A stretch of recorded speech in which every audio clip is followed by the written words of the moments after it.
Hello friends, దేశంలో తీవ్రమైన Covid crisis చూసిన తరువాత నేను నన్ను ఒక ప్రశ్న అడిగాను. సాధ్యమైనంత వరకు ప్రజలకు సహాయం చేయడానికి నేను ఈ యూట్యూబ్ ఛానల్ని ఇలా ఉపయోగిస్తాను. ఉత్తమ మార్గం ఏమిటి?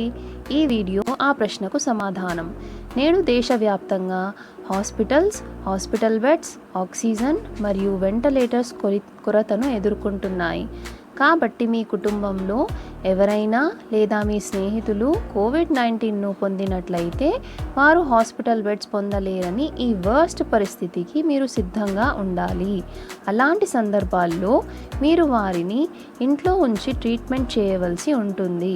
వాటిని ఈ వీడియోలో నేను కోవిడ్-19 యొక్క హోమ్ ట్రీట్మెంట్ను దశల వారీగా వివరించడానికి ప్రయత్నిస్తాను. ఇలాంటి వర్స్ట్ కండిషన్లో మీరు హాస్పిటల్ బెడ్ లేదా డాక్టర్ సంప్రదించలేకపోతే, సహజంగానే నేను డాక్టర్ కాదు మరియు నేను మెడిసిన్ అధ్యయనం చేయలేదు, కాబట్టి ఈ వీడియో కోసం నేను ప్రత్యేకంగా ప్రొఫెషనల్ వైద్యుల బృందాన్ని సంప్రదించాను. ఇంట్లో కోవిడ్-19 చికిత్సకు ఏమి చేయవచ్చనే దాని గురించి దశల వారీగా గైడ్లైన్స్ నాకు చెప్పారు. నేటి వీడియోలో వారు నాకు వివరించిన విషయాలను నేను మీకు చెప్పాలనుకుంటున్నాను. ఈ వీడియోలో పేర్కొన్న చాలా మందులు డాక్టర్ ప్రిస్క్రిప్షన్ మాత్రం మీద లభిస్తాయి.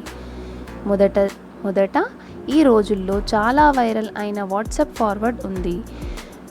కర్పూరం, కారం విత్తనాలు మరియు లవంగాలను పీల్చడం మీ ఆక్సిజన్ స్థాయిని పెంచడంలో సహాయపడుతుందని మరియు ఇది కోవిడ్-19 చికిత్సకు సహాయపడుతుందని ఇది మీకు చెబుతుంది. ఇది పూర్తిగా నకిలీ వార్తలు. ఇది మీకు ఏ విధంగానూ సహాయం చేయదు. కాబట్టి దయచేసి వాట్సాప్లో ఇచ్చిన సమాచారాన్ని ముందుకు ప్రయత్నించవద్దు. ఇది మీ ఆరోగ్యానికి హాని కలిగిస్తుంది. ఇప్పుడు మేము దీన్ని అర్థం చేసుకున్నాము. సైంటిఫికల్లీ నిరూపితమైన పద్ధతులను చూద్దాం. ఇది కోవిడ్-19 చికిత్సకు సహాయపడుతుంది. మీ ఇంట్లో కోవిడ్-19 బాధితుడు ఉంటే మొదట వారిని ఐసోలేట్ చేయండి. వాటిని వేరు చేసిన తర్వాత వాటిని కూడా మానిటరింగ్ చాలా ముఖ్యం. మీరు ఇక్కడ మానిటరింగ్ పరికరాలు అవసరం. ఏ పరికరాలు? మొదటిది పల్స్ ఆక్సిమీటర్. ఇది వేలికి వెళ్ళే చిన్న పరికరం. దీనికి 1 నుండి 2,000 రూపాయలు ఖర్చవుతుంది. ఇది ఆక్సిజన్ సాచురేషన్ కొలుస్తుంది. ఇది కాకుండా ఉష్ణోగ్రతను కొలవడానికి థర్మామీటర్, గ్లోవ్స్. కోవిడ్-19 బాధితురాలని ఎవరు చూసుకుంటారో వారి కోసం ప్రతి ఒక్కరూ ధరించడానికి మాస్క్, చెత్త పారేయడం సంచులు, హ్యాండ్ శానిటైజర్స్ మరియు వీలైతే కోవిడ్-19 రోగికి ప్రత్యేక మరుగుదొడ్డి, కోవిడ్-19 రోగి ఉండే గది, ఫ్యాన్ మరియు కిటికీలు తెరిచి ఉంచండి. వెంటిలేషన్ చాలా ముఖ్యం. ఇన్ఫెక్షన్ ఇతరులలో స్ప్రెడ్ అవ్వకుండా ఇవన్నీ జరుగుతాయి. కోవిడ్-19 రోగిని మానిటరింగ్లో సహాయపడే 2 ప్రధాన మానిటరింగ్ డివైజెస్ థర్మామీటర్ మరియు పల్స్ ఆక్సిమీటర్. మీరు వాటిని ఉపయోగించినప్పుడల్లా వాటిని ఒక క్లాత్తో తుడవడం మర్చిపోవద్దు. తద్వారా వారి పఠనం ఎల్లప్పుడూ ఖచ్చితమైనది. కంప్యూటర్లోని డేటాను ఎక్సెల్లో రికార్డ్ చేయడానికి సరళమైన పట్టికను క్రియేట్ చేసుకోండి లేదా మీరు దానిని కాగితంపై కూడా గీయవచ్చు. ప్రతి 6 గంటలకు 3 విషయాలను కొలవండి: ఆక్సిజన్ సాచురేషన్, పల్స్ మరియు ఉష్ణోగ్రత.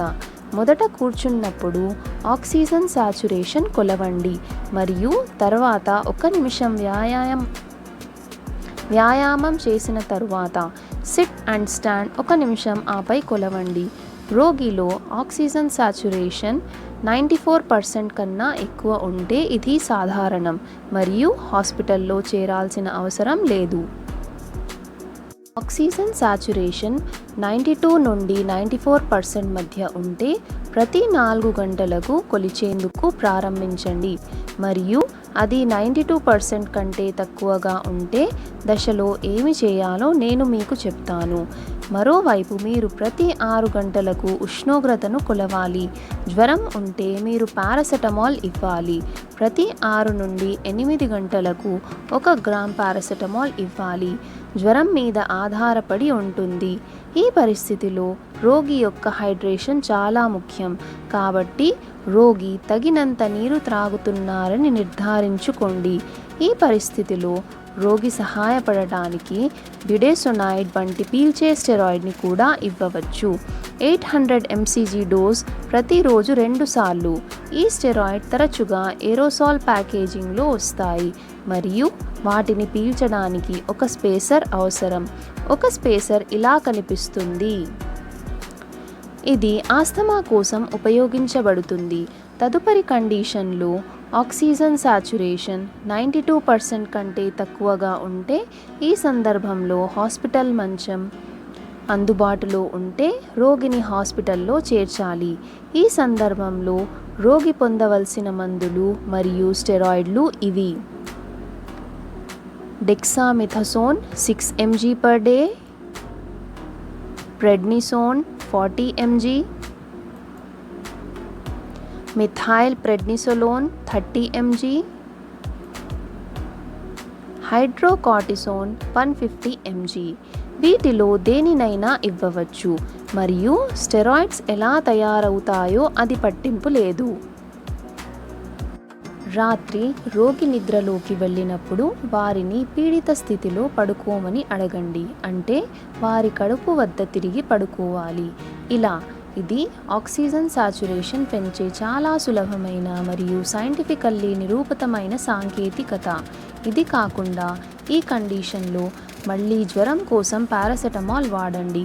తగినంత హైడ్రేషన్ను నిర్వహించండి మరియు రోగి యొక్క పాసివ్ కాలు కదలికలను చేయండి, అంటే కాళ్లను తీసుకుని వాటిని కదిలించి వేర్వేరు స్థానాల్లో ఉంచండి.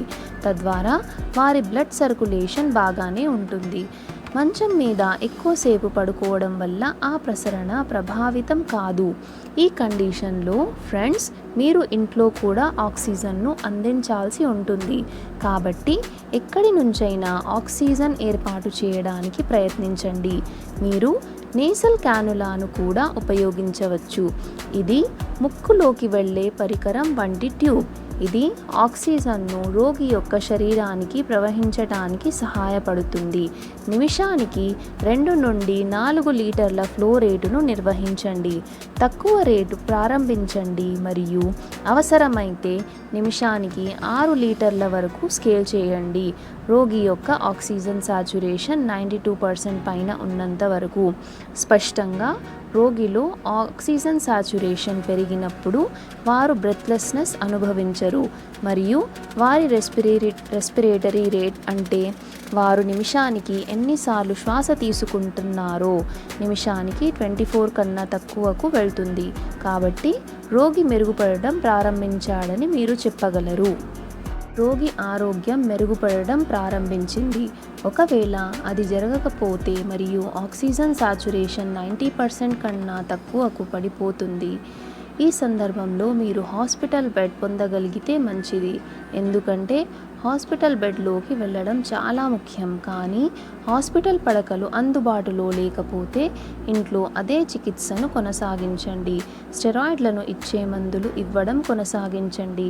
ఆక్సిజన్ సాచురేషన్ 92% కంటే ఎక్కువగా ఉన్నప్పుడు మాత్రమే రోగిలో మెరుగుదల వస్తుంది. సాధారణంగా రోగి సులభంగా ఊపిరి పీల్చుకోగలుగుతారు. వారికి బ్రెత్లెస్నెస్ అనిపించదు మరియు రెస్పిరేటరీ రేట్ నిమిషానికి 24 శ్వాసల కంటే తక్కువగా ఉంటుంది.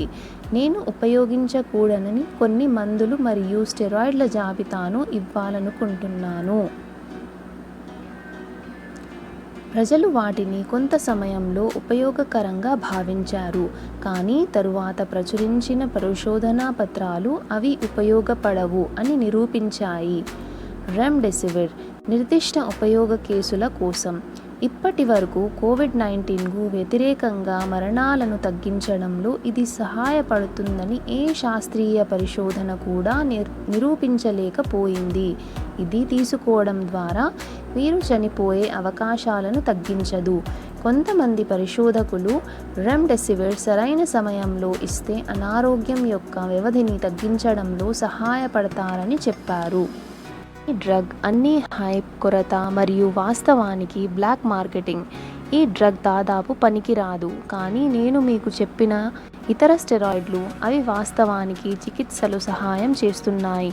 నేను మీకు చెప్పిన ఇంటి చికిత్స యొక్క దశలు మీరు సాధ్యమైతే రోగి యొక్క ప్రాథమిక అంచనాను కనీసం ఒక ఆసుపత్రి లేదా క్లినిక్ నుండి డాక్టర్ చేత పొందడం మంచిది. తద్వారా వైద్యుడు రోగి యొక్క ముందుగా ఉన్న పరిస్థితుల గురించి తెలుసుకుంటాడు మరియు అవసరమైన జాగ్రత్తలు. ఎందుకంటే కడుపు మీద పడుకునే స్థానం వంటి ఏదో సిఫారసు చేయబడిన సమయంలో ఏమి జరుగుతుంది? కొందరు గర్భవతిగా ఉంటే వారు దీన్ని చేయకూడదు. ఎవరికైనా వెన్నెముకతో సమస్య ఉంటే వారు దీన్ని చేయకూడదు. ప్రతి రోగి భిన్నంగా ఉంటాడు. ప్రస్తుతం ఉన్న సమస్యల ఆధారంగా చికిత్సలో స్వల్ప మార్పులు ఉన్నాయి. ఇది వైద్యులచే మాత్రమే సిఫారసు చేయబడుతుంది. అందువల్లనే ప్రాథమిక అంచనాను పొందడం మంచిది. సాధ్యం కాకపోతే ఫోన్ కాల్ లేదా వీడియో కాల్ ద్వారా డాక్టర్ లేదా నర్సుపై పర్యవేక్షణ తీసుకోండి. ఇది కూడా చాలా మంచిది. ఇది కాకుండా పరిశుభ్రత, శారీరక దూరం మరియు మాస్కింగ్ సాధన కొనసాగించండి. ఇంట్లో కోవిడ్-19 రోగి ఉంటే టీకాను ప్రోత్సహించండి. నేను మీకు చెప్పదలిచిన ఒక విషయం ఏమిటంటే టీకాలు నివారణకు. ఇది నివారణ కాదు. టీకా ఒక మెడిసిన్ కాదు. మీకు కోవిడ్-19 వస్తే అది మిమ్మల్ని నయం చేస్తుంది. ఇది చికిత్స యొక్క విధానం కాదు. మీరు టీకా చేయకూడదు. లక్షణాలు పోయే వరకు వేచి ఉండి ఆ తర్వాత టీకా తీసుకోండి. ఎందుకంటే వ్యాక్సిన్ తీసుకోవడం ద్వారా మీరు ప్రాథమికంగా వ్యాధికి వ్యతిరేకంగా పోరాడటానికి మీ రోగనిరోధక వ్యవస్థకు శిక్షణ ఇస్తున్నారు. మీకు ఇప్పటికే వ్యాధి ఉన్నందున మీ రోగనిరోధక వ్యవస్థ ఇప్పటికే ఒత్తిడికి గురైతే శిక్షణ ఏమి చేస్తుంది? మీరు ఇప్పటికే సోకినప్పుడు అప్పుడు శిక్షణ నిరుపయోగంగా ఉంటుంది మరియు ఇది మీకు సహాయం చేయదు. మరొక విషయం ఏమిటంటే దీనికి కొంత సమయం లేదా శిక్షణ పడుతుంది. కాబట్టి టీకా తీసుకున్న తర్వాత అదనపు జాగ్రత్త వహించండి. అదనపు సామాజిక దూరం, చేతితో కడగడం మరియు శుభ్రపరచడం సాధన చేయండి. ఎందుకంటే టీకా తీసుకున్న వెంటనే మీకు వ్యాధి వస్తే మీ శరీరానికి కష్టమవుతుంది. ఎందుకంటే ఇది మీ రోగనిరోధక వ్యవస్థకు శిక్షణ ఇస్తుంది మరియు అసలు వ్యాధి కూడా వస్తుంది. మిత్రులారా, అవసరమైనప్పుడు ఇది సహాయపడుతుందని నేను ఆశిస్తున్నాను. ఈ వీడియోను భాగస్వామ్యం చేయండి మరియు మీ స్నేహితులు, కుటుంబం మరియు బంధువులతో పంచుకోండి. తద్వారా ప్రతి ఒక్కరూ చెత్త దృష్టాంతానికి సిద్ధంగా ఉన్నారు. ఈ వీడియో ద్వారా ఒక వ్యక్తి ప్రాణాన్ని కూడా రక్షించినట్లయితే నేను దాన్ని విజయవంతం అనుకుంటాను. Thank you.